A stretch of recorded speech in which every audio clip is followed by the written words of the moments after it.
Hello everyone, কেমন আছেন সবাই? আশা করি সবাই ভালো আছেন। সবার জন্য রইল অনেক অনেক শুভকামনা।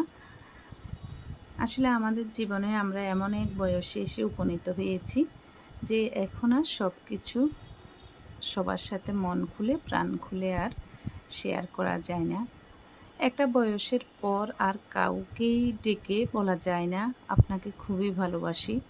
একটা নির্দিষ্ট বয়স পেরোনোর পর বুকটা ফেটে গেলেও কাউকে ডেকে বলা যায় না আমার অসম্ভব কষ্ট হচ্ছে।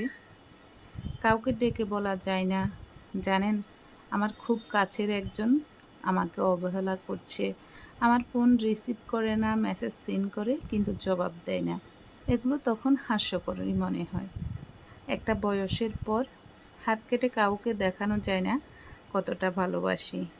একটা বয়সের পর মানুষের সামনে কেঁদে ভাসানো যায় না, কিন্তু কষ্টটা একই রকমই বোধ হয়। কেননা বয়সের বয়স তো হয় শরীরের, আর মন তো সারা জীবন একই রকমই কষ্ট পায়। অবহেলার আঘাতে ভেতরটা ফেটে যায়, শুধু সহ্য ক্ষমতাটা বাড়ে। একটা নির্দিষ্ট বয়স পেরোনোর পর চিৎকার করে কাঁদলেও বা ঝগড়া করলেও লোকে বলবে তুই কি বাচ্চা নাকি।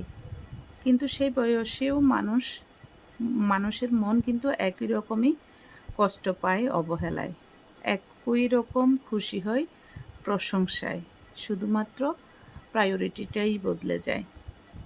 প্রেমিকের বদলে স্বামী, প্রেমিকার বদলে স্ত্রী, শুধুমাত্র আস্তে আস্তে প্রকাশ করার ক্ষেত্রটা কমতে শুরু করে। চিৎকার করে কাঁদার বদলে মানুষ দরজা বন্ধ করে কাঁদতে হয়। কাউকে ভালোবাসলে তাকে কখনোই বলা যায় না আপনাকে না পেলে মরে যাব। একটা বয়সের পর হয়তো ভালোবাসতেও নেই, আর ভালোবাসলেও সেই ভালোবাসায় পাগলামি থাকতে নেই। বয়সের সাথে বাস্তবতা আমাদের সাথে বড়ই নিষ্ঠুর আচরণ করে।